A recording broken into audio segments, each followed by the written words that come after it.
Nurjayan, difficult to conquer. Itara, Other than the householders. Ashramai, by orders of society. Vayam, we. Jaima, can conquer. Hilabi, easily.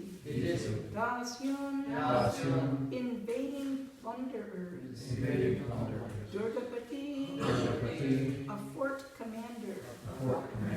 Yata, as. Translation and purport by His Divine Grace, A.C. Bhaktivedanta Swami Prabhupada. So this is Kashyapa Muni speaking to one of his wives. And which wife is he speaking to? He's got a number of wives. Diti. He says to his wife, as a fort commander very easily conquers invading plunderers, by taking shelter of a wife, one can conquer the senses, which are unconquerable in the other social orders. Srila Prabhupada's purport.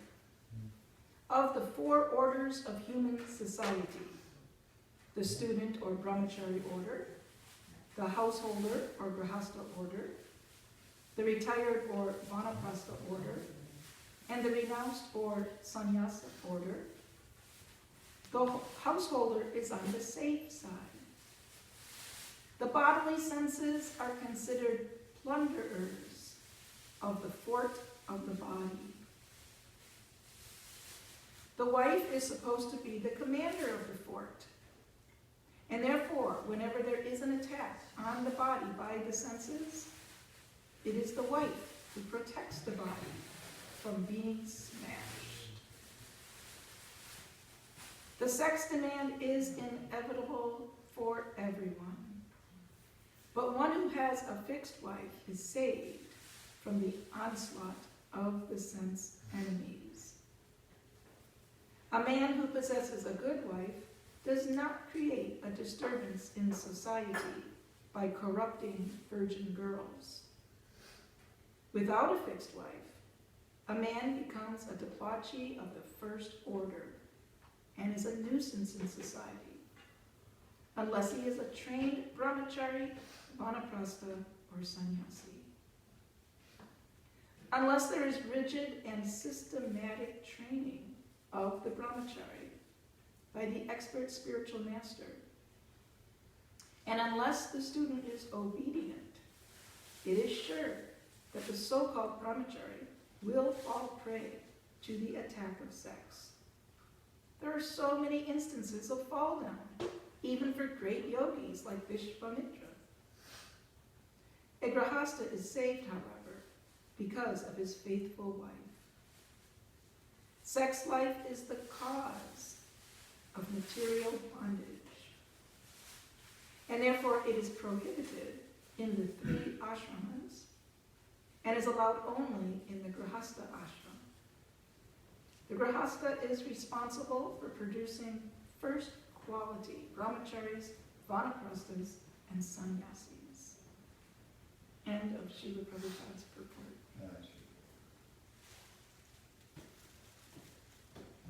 So there are 2 paths in life. There's 2 roads to follow.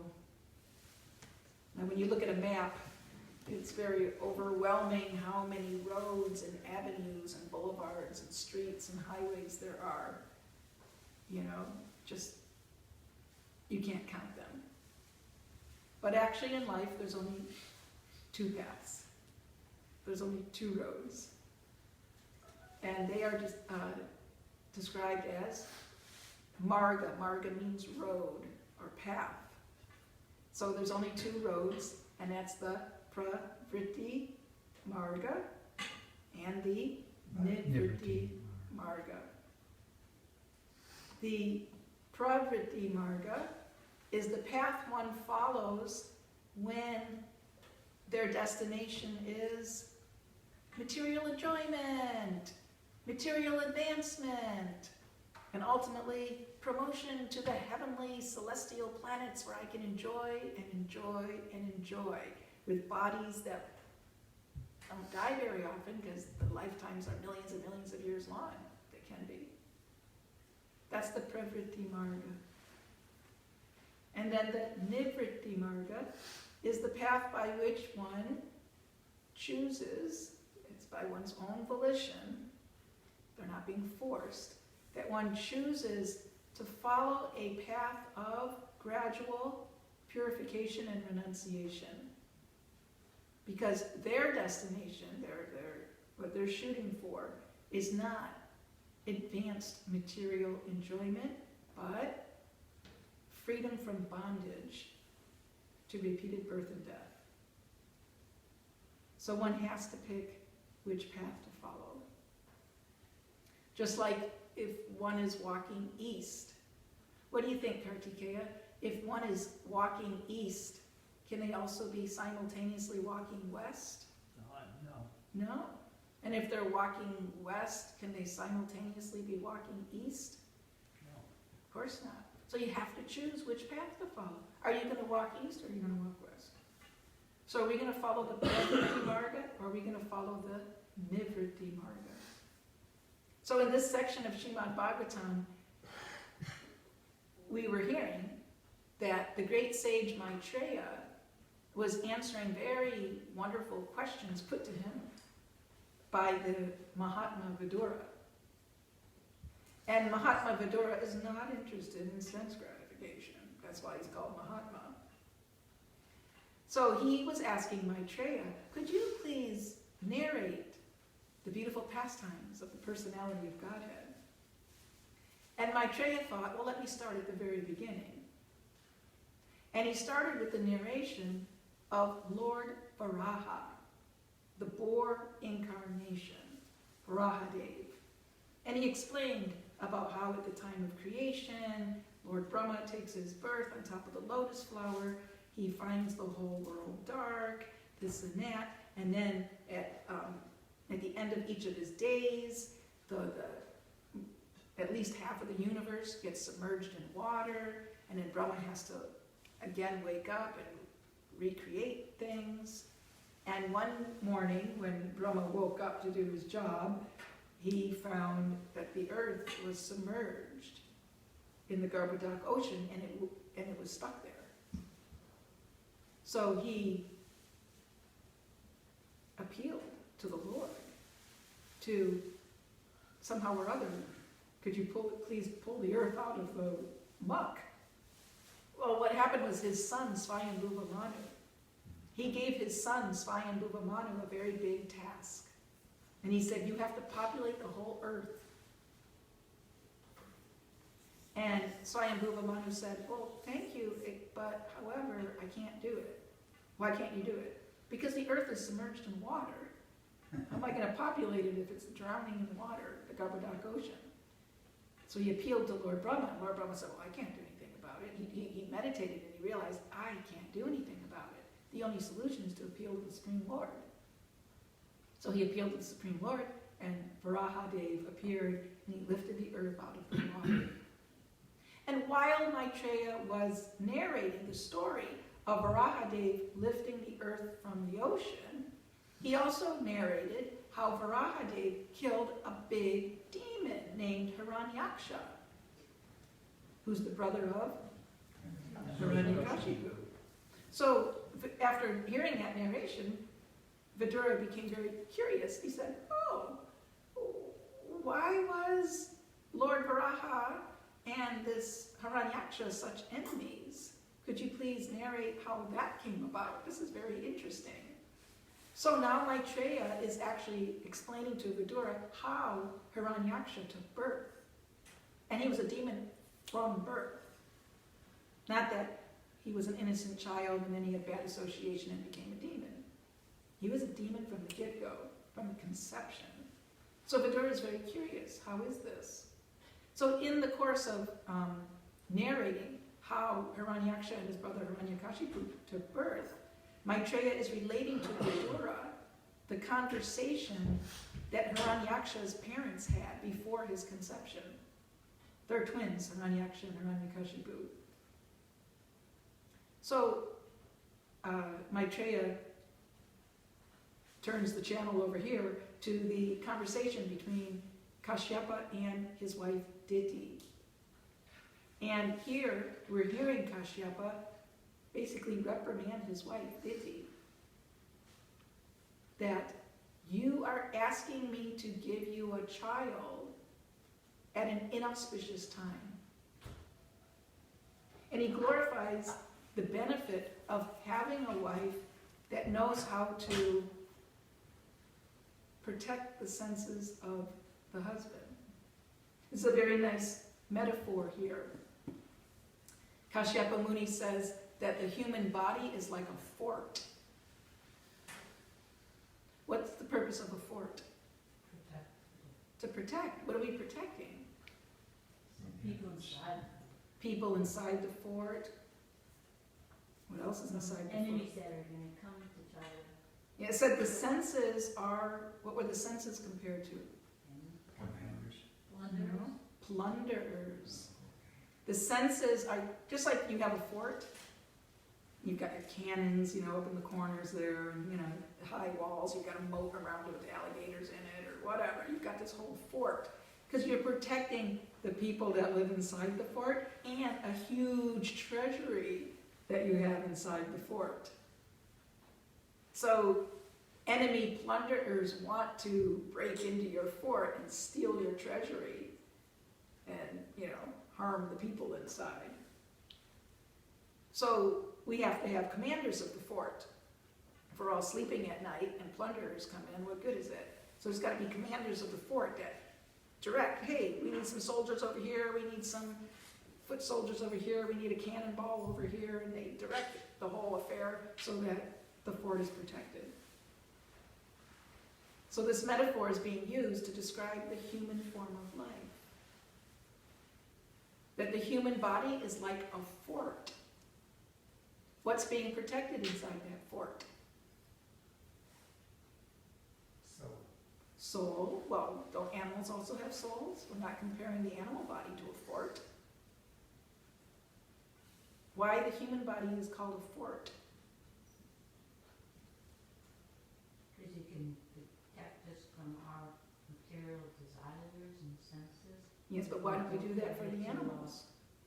Because human has the knowledge, but the other spiritual life. They're powerful. It's saying you can't bring a dog and expect it to hear Shema Baba. Because the soul has evolved its consciousness through millions and millions and millions of lifetimes. And now that soul has entered the human body.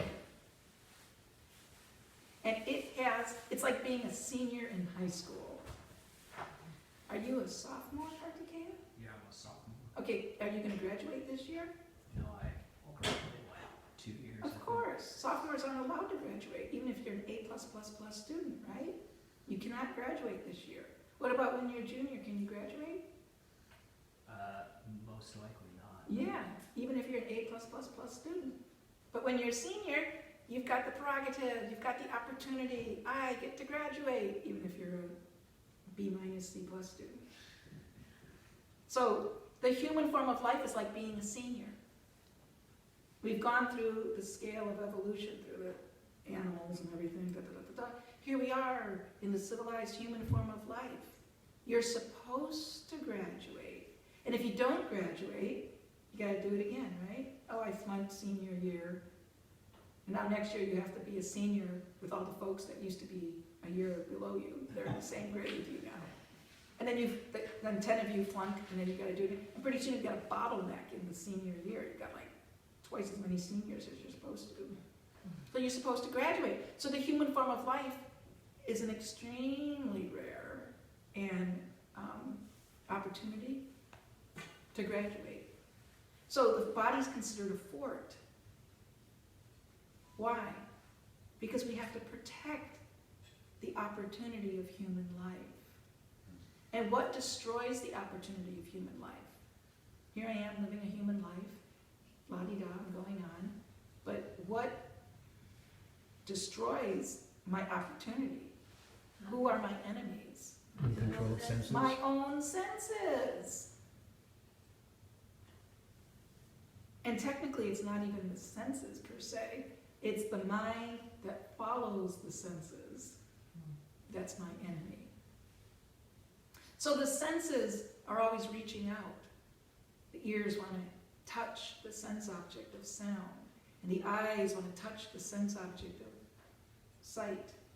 And the tongue wants to touch the sense object of taste. And the skin wants to touch the tactile senses. And the nose wants to touch the object of aroma. Right? Our senses are always reaching out.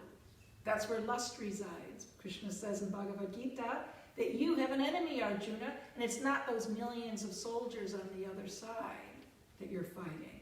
Those aren't your enemies. You have an enemy. His name begins with an L. What's his name? Lust. You have one enemy, and his name is lust. And he resides in 3 places. He's so tricky, he's got 3 hiding places. He resides in the senses, he resides in the mind, and he resides in the intellect. And you have to learn how to conquer your enemy, who's hiding. I've given you the hint where he's hiding. You know, half the game's over. Now you know where your enemy is. Go kill him. Well, how does one kill the enemy? So that's why Krishna says, by higher consciousness.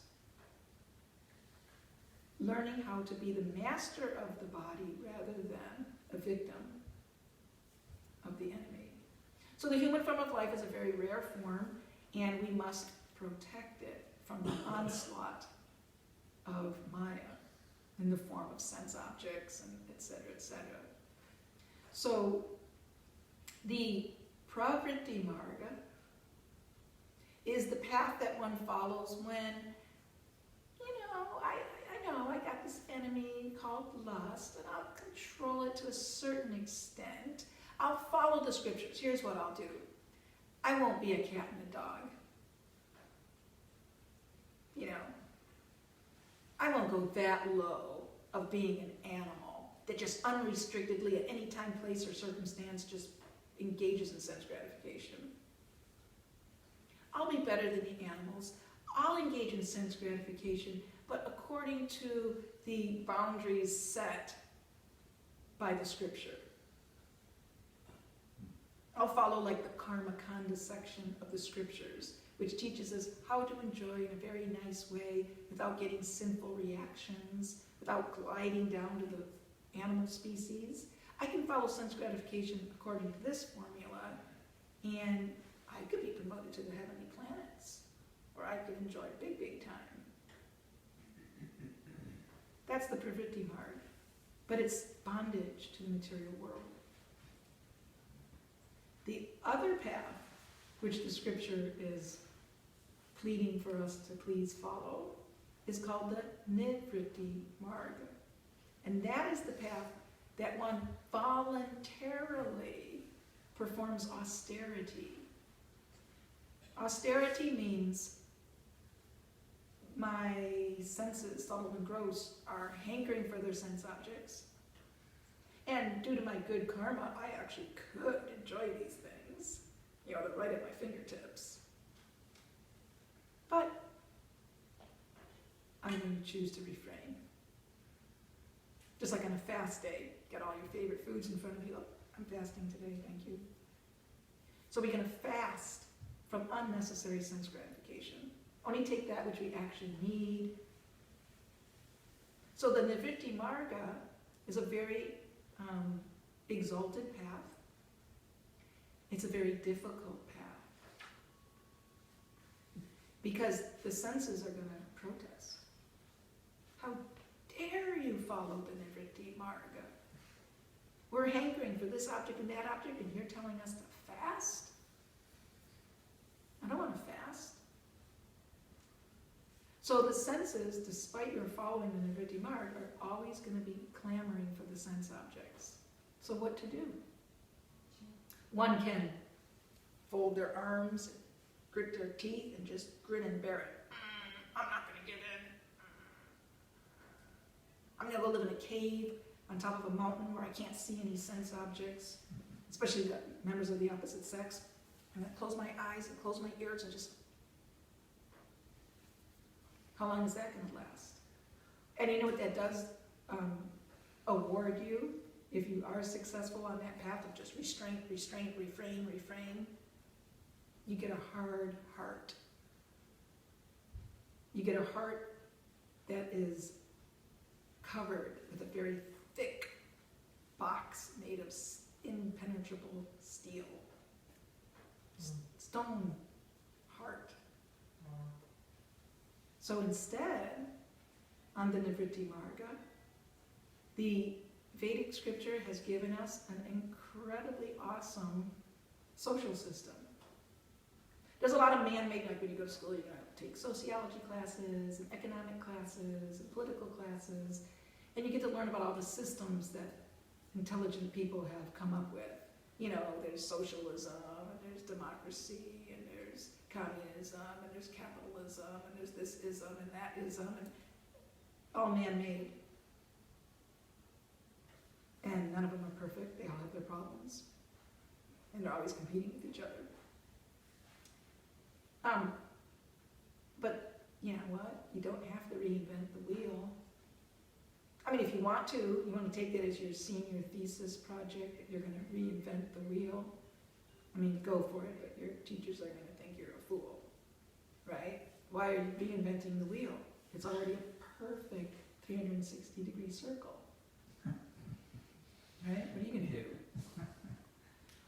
So we don't have to reinvent, let's all sit in our offices and come up with a good social system, a political system, an economic system.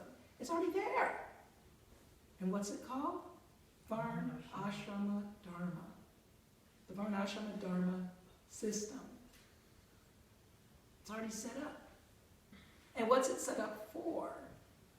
It's set up for everybody. It's set up for a materialist who wants to enjoy. If they follow the rules of Varnashrama, at least they'll prevent themselves from sliding into the animal species, and they'll get gradually, over many lifetimes, they'll get purified. But it's especially designed for the sincere Krishna Bhakta who wants to protect their body from the onslaught of plunderers. So we have the 4 ashrams: brahmachari, grihastha, vanaprastha, sannyas. We have the 4 social orders: Shudra, Vaishya, Kshatriya, Brahmana. And many of us were born as outcasts. Outcast means you're not even born in the Varnashrama system. You're just born, like the cats and dogs are born.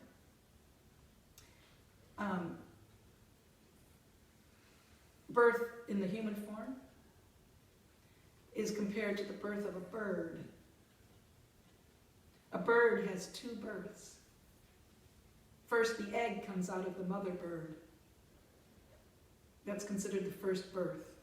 The little bird is inside the egg. Right inside that egg is a little baby bird. And he's stuck inside the shell. That's his whole world. But then he gets a second birth. And that's when the shell breaks, the egg breaks, and the bird comes out. And now that bird has the whole world to live in. That's considered his second birth. So birds are dvija, twice born. Dvija means dvi, 2. Ja, born, birth. Dvija, twice born. Similarly, the human is not a human unless they're twice born. So, a real human is first born biologically. It's like everybody knows how to do that. And then the second birth is when one accepts a spiritual master. Then they're called Dvija, twice born. So, technically, the Vaishyas, Kshatriyas and Brahmanas would accept a spiritual master to be called twice born, Dvijas. And Brahmanas would be called Dvija Shrestha, the best of the twice born. And generally Shudras wouldn't get official initiation. So anyway, the Varnashram system is set up in such a way that if we follow the duties of our Varna and we follow the duties of our ashram to the best of our ability, then we become purified and ultimately reach the destination of human life. It might take lifetimes. It might take lifetimes of practice in that Varnashram system. One will reach the ultimate goal of human life, and that's liberation from the cycle of birth and death. Well, how many of us are going to be able to follow all the rules and regulations of our Varna and ashram? Yeah, please don't raise your hand because it would be dishonest. None of us can perfectly follow all the rules and regulations of our Varna and our ashram. Most of us don't even know what Varna we're in. Some of us can't even figure out what ashram we're in.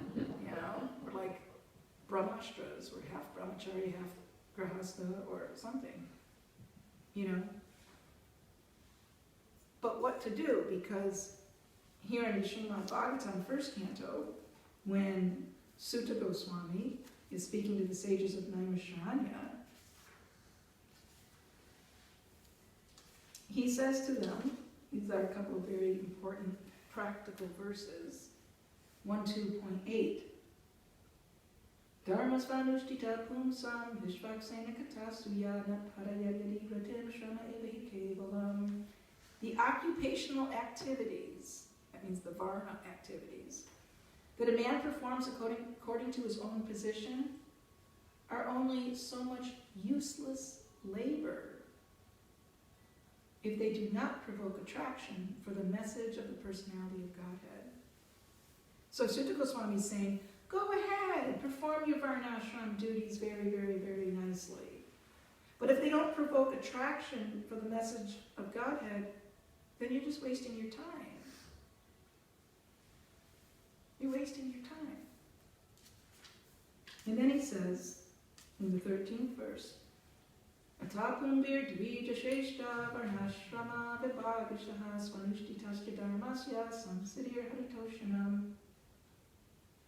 O best of the twice born, it is therefore concluded that the highest perfection one can achieve by discharging the duties prescribed for one's own occupation, according to caste division and orders of life, is to please the personality of Godhead. So in today's Bhagavatam verse, we were hearing about Kashyapa and Diti. They're a Grahastha couple. And he was glorifying his wife that you're like the commander of my fort, my human body, to protect me from the plundering senses. But what's being illustrated is, we're going to see that she doesn't perform the duty of the commander of the fort properly.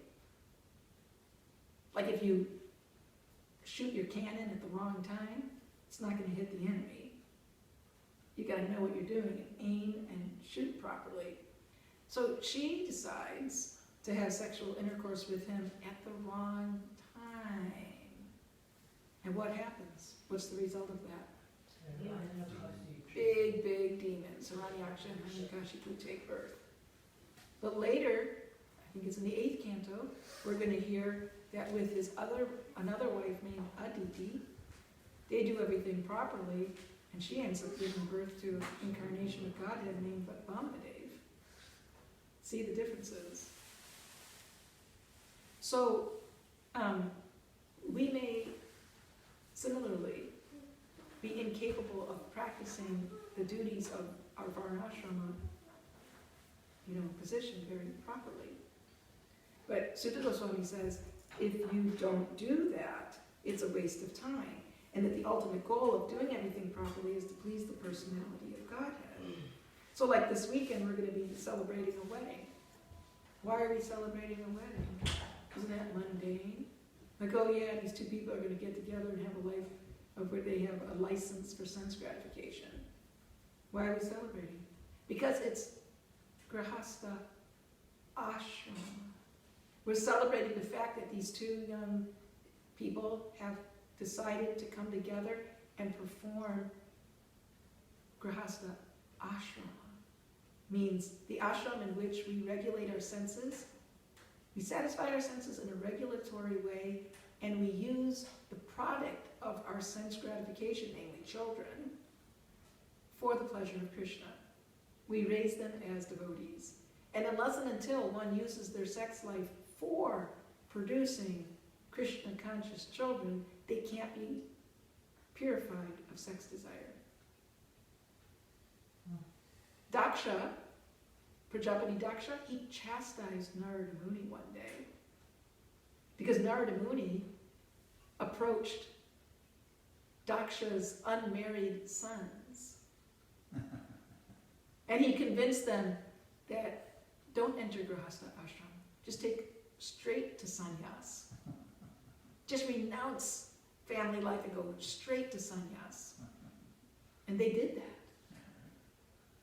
And when Daksha found out that all my sons had just been derailed from Grihastha life, he got furious with Daksha. With Narada. Yeah, he got furious with Narada. He actually cursed him. But one piece of philosophy that he spoke to Narada was, don't you know that sense gratification is like a fire? That when you put a little ghee on the fire, what happens? Kartikeya, if you've got a fire, you put a little bit of ghee on it. What happens to that fire? It gets bigger. It gets bigger. And what if you put a little bit more ghee? It also gets bigger. What if you take a whole huge, you've got a little fire over here, and you take this huge mountain of ghee and you dump it on there? What happens? It poofs it out. It almost seems, contradictory. So Daksha argued like that. What's wrong with sense gratification? You want my sons to be, purified of sense gratification, then you should let them just indulge like anything. Because if you've got that fire of lust, all you got to do is pour a whole bunch of sense gratification on it and it'll poof it out. Of course, that doesn't always work that way. And even if it does, let's say, oh my God, yesterday I ate way too much cake and ice cream. Don't even show me another piece of cake. Don't even say the word ice cream around me. I'm never going to eat cake and ice cream again, right? Oh, how long is that going to last? Till Sunday. Or if I never eat cake and ice cream again, I'll just do some other sense gratification. It'll just come out a different hole, a different way. So that philosophy is bogus. So the only way we become free of our sense desires is if we utilize them in Krishna's service. That's what Grihastha Ashram's all about. That's what we're going to celebrate this weekend. The two individuals have chosen that. So Sutta Goswami then says that if you nicely perform your varnashram duties, the real highest goal of that is to please the personality of Godhead. And then we'll conclude with one more verse. Sutta says, so how do you please the personality of Godhead while you're doing your varnashram duties? So he says, therefore means this is the conclusion.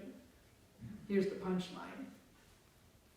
Therefore, he says the highest goal of varnashram is to please the personality of Godhead. Therefore, tasmarikena manasa bhagavan sattvatam pati shrutavya kiritavyascha dhyaya pujastu nityada. Therefore, with one pointed attention, don't be all splayed out all over the place. With one pointed attention, one should constantly hear about, glorify, remember, and worship the personality of Godhead. That's the real protection in all the ashramas. And without that formula, good luck. Because in this age, we don't have that training, we don't have that punya, whatever, to actually follow Varnashram Dharma perfectly. But we can follow Varnashram Dharma perfectly if we shoot for the goal of Varnashram Dharma, which is to please the personality of Godhead. And that's the formula. With one pointed attention, constantly engage in hearing, chanting, remembering, and worshiping. So So we'll stop there, see if there's any discussion. Jushiman. You talk about the hiding of lust, right? But sometimes I imagine some funny thing yesterday about John Prabhu. Yesterday I went to the farming and I was searching John Prabhu and Dev Puja Prabhu. So I'm like thinking, I'm compared to the John, like he's hiding in some farming in broccoli grasses. So I'm searching him and I'm shouting him, where are you, where are you? He just started laughing somewhere and it's some noises going on in his sense. So this kind of, I'm finding funny thing between John Prabhu and I'm like comparing to the hiding of something plus and anyway. One more thing is, do you talk about something about the enemy? Who's the enemy? Who's the biggest enemy? You just spoke something. Who's the enemy? The enemy is lust. No. The names. That Yamuna. Who's that character? Something names on it. You mentioned the name. I was saying that Krishna was telling Arjuna that you don't have enemies. That army that's you're facing is not your enemy. The only enemy you have is lust. And he's hiding in your senses, mind, and intelligence. That's who you have to conquer. Oh, okay. Yeah. But Yeah. can you talk about Duryodhana, who's the biggest enemy of all the Well, religious and all? he's an enemy, but Krishna is saying he's not your real enemy. Your real enemy is your own lust. Okay. That's the only enemy you're asked to fight in this lifetime. Krishna will take care of everything else. Nothing else is in your control. The only thing in your control is whether you take shelter of Krishna or not. We're making so many decisions every day. Oh, should I go to the beach today or should I go to the hiking trail? What should I do today? What should I buy when I go to the grocery store? This flavor or that flavor? You only have one. All those choices are like basically made by the modes of nature, acting through your mind and senses, and you think you're the chooser and the doer, but it's actually the modes of nature and your karmic bank balance that limits you. But there's only one choice that you actually make with your free will. And that is, do I surrender to Krishna or do I not surrender to Krishna? Daidi Yesha Gunamahi, this is Bhagavad Gita 7:14, please learn this verse. Daidi Yesha Gunamahi Mama Maya Daratyaya Mameva Ye Prapadyante Mayamitam. Mayamitam Tarantite. That only one who surrenders to me can overcome their enemy in the form of lust, can overcome Maya. So Krishna is telling Arjuna, Arjuna, you only have one enemy, and that's lust. And he hides in your senses, mind, and intelligence. Please defeat him. But he also told him, guess what? The only way you're going to defeat your enemy is if you take shelter of me. So really what he's saying, every single verse of the Bhagavad Gita, Krishna is actually saying, surrender to me, surrender to me, surrender to me, surrender to me. But Arjuna doesn't get it. And then Krishna just, all right, I'll be completely overt about it. He was trying to be covert about it. He's not like just coming out, hey, surrender to me. He's saying all these other things which imply surrender to me. And then finally, when he sees that Arjuna needs it, he says, Sarvadharma Prityaja Mame Kamsharanam Praja. Just surrender unto me. Hare Krishna. That is your real duty. Nardapriya. Yes, could you explain a little further what it means in the purport by having a fixed wife? How does that? As opposed to having an unfixed wife. Yeah, what is the fixed? Well, an unfixed wife would be one who's like, see you later, I got a few other boyfriends on the side I gotta go to. Or, I'm not fixed in your service. Like, that's your problem, Prabhu, that you've got lusty desires. I'm over here practicing, sannyasini ashram or something, fixed as a team. The two pieces fit together. They don't go separately and do their own thing. They work as a team because there's more power in teamwork than in single endeavors. Used to say people are fixed up. Yeah. He's a real fixed up devotee. Fixed up devotee. And we're teamed up with Krishna, with Guru and Krishna. But we're playing on the wrong team right now, so it's a problem. Gotta get on the right team, the winning team. Okay, anything else? I was gonna say, Okay, watch me get her hand up. I was just thinking about how you were talking about, like Daksha was saying, like you give some stratification that proofs it out. And you can see, like, in a case like,